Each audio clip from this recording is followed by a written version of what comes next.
El aire de las tierras altas escocesas no solo arrastra el olor a turba y lluvia, sino el eco de una voz que hace más de un siglo decidió desafiar las fronteras de lo humano. Hay lugares que, por una extraña alineación de tragedias o intenciones, dejan de pertenecer al mundo de los vivos para convertirse en un puente hacia lo desconocido. Boleskine House no es solo una mansión en ruinas a orillas del lago Ness, es una cicatriz abierta en el tejido de la realidad, un recordatorio de que algunas puertas se abren con facilidad, pero cerrarlas exige una voluntad que pocos poseen. Hoy nos sumergiremos en el fango de la historia oculta, donde la magia negra y el rock and roll se entrelazan bajo la mirada de una bestia que nunca se fue del todo de su santuario de piedra. Prepárense para un viaje hacia la mansión más maldita de Europa, un rincón donde el tiempo y el espacio parecen haberse rendido ante la oscuridad.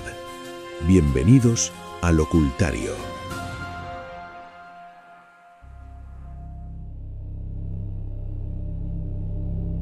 La historia de Boleskine no comienza con ladrillos, sino con cenizas y una determinación gélida que nació en el seno de una secta cristiana fundamentalista, los Hermanos de Plymouth, donde un joven Aleister Crowley aprendió que el mundo era un campo de batalla entre el bien y el mal absoluto. Su madre, en un arrebato de furia profética, lo llamó la Gran Bestia 666, un nombre que él no solo aceptó, sino que grabó en su identidad como una corona de espinas invertida. Buscando un sistema para doblegar lo invisible, Crowley encontró en 1899 el lugar que la geografía del misterio le había reservado.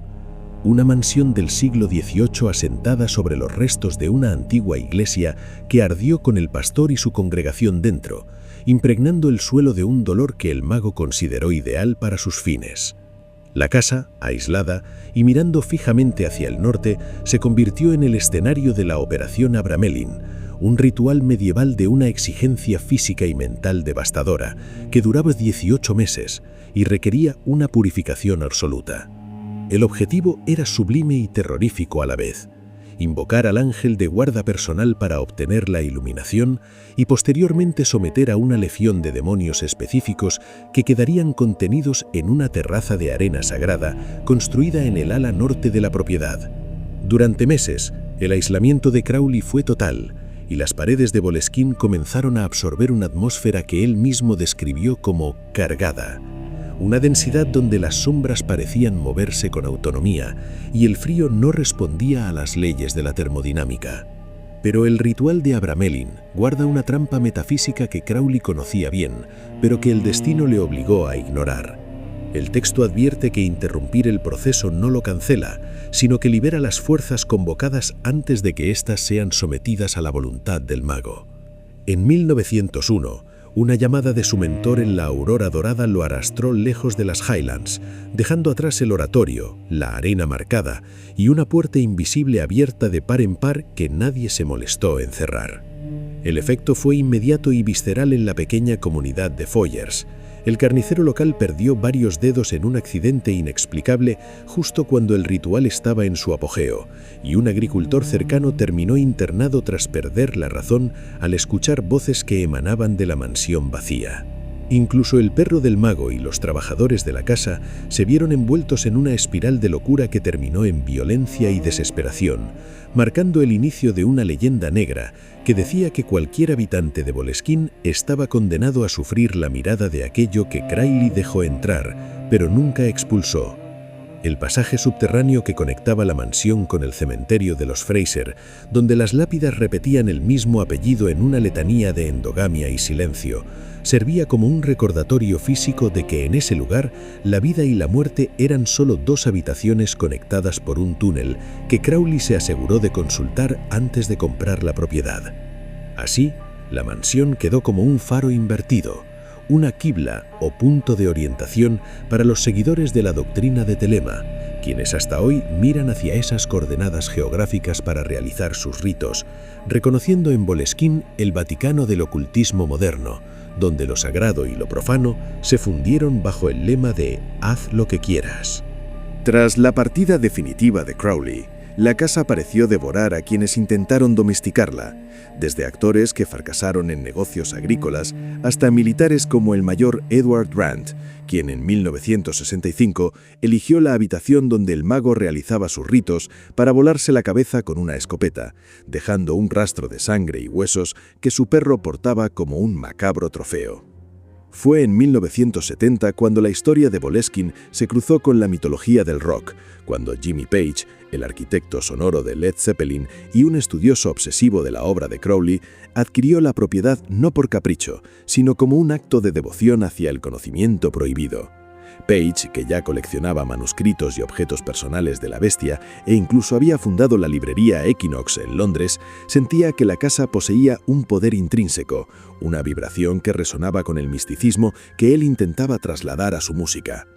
Sin embargo, la estancia de Page fue intermitente, dejando la mansión al cuidado de Malcolm Dent, un hombre escéptico que pronto descubrió que la lógica del mundo exterior no se aplicaba dentro de aquellos muros. Dent documentó ruidos de pisadas rítmicas en habitaciones vacías, puertas que se azotaban sin corriente de aire y la presencia de un animal invisible que resoplaba tras el umbral de su dormitorio. La atmósfera era tan espesa que incluso los animales se negaban a entrar en ciertas estancias y los rumores locales hablaban de una cabeza incorpórea que rodaba por los pasillos, el eco de una decapitación ocurrida siglos atrás, que Page mismo mencionó en entrevistas como parte de las malas energías preexistentes a Crowley. Durante esa década, Led Zeppelin alcanzó la cima del éxito mundial, pero también se vio envuelta en una cadena de tragedias que muchos vincularon con el pacto fáustico de Page y su obsesión por Boleskine. La muerte repentina del hijo de Robert Plant, accidentes aéreos de los que salieron ilesos por milagro y finalmente el fallecimiento de John Bonham en 1980 tras consumir una cantidad ingente de alcohol, lo que supuso la disolución de la banda y el fin de una era. Se decía que Page incluso realizaba rituales vistiendo las túnicas de Crowley, buscando sintonizar con esa puerta que seguía abierta, un portal que algunos investigadores sugieren que es el responsable de las anomalías en el lago Ness, como si el ritual interrumpido hubiera fracturado la membrana entre dimensiones, permitiendo la entrada de criaturas del ultramundo. Tras ser vendida por Page en 1992, la casa pareció entrar en una fase de rechazo absoluto hacia la ocupación humana. 2 incendios devastadores en 2015 y 2019 redujeron la estructura a una fachada espectral, llamas que los lugareños no recibieron con sorpresa, sino con la convicción de que la mansión prefería consumirse antes que ser restaurada. Hoy lo que queda de Boleskine House es un esqueleto de piedra que custodia el pasaje hacia el cementerio y el oratorio de arena, ahora cubierto por la maleza, un lugar donde el tiempo no corre, sino que acecha.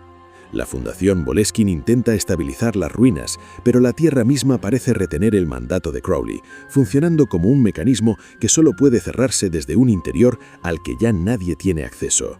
Al final, la mansión sigue siendo un testimonio mudo de que la curiosidad humana, cuando se mezcla con el deseo de poder absoluto, puede despertar fuerzas que no entienden de arrepentimientos ni de olvido, dejando tras de sí un vacío que el fuego no pudo purificar.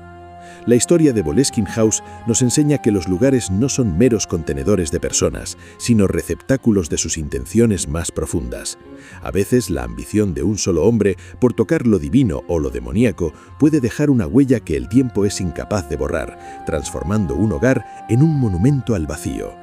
Quizá el verdadero horror no reside en los fantasmas que caminan por sus pasillos, sino en la certeza de que una vez que decidimos asomarnos al abismo, éste se queda con una parte de nosotros, para siempre, recordándonos que algunas puertas deberían permanecer cerradas por el bien de nuestra propia cordura. Dicho todo esto, lo dejamos en este punto. No quisiera irme sin antes decirles, como siempre, ámense, quiéranse mucho y ante todo y sobre todo, sean muy felices. Hasta el próximo vídeo.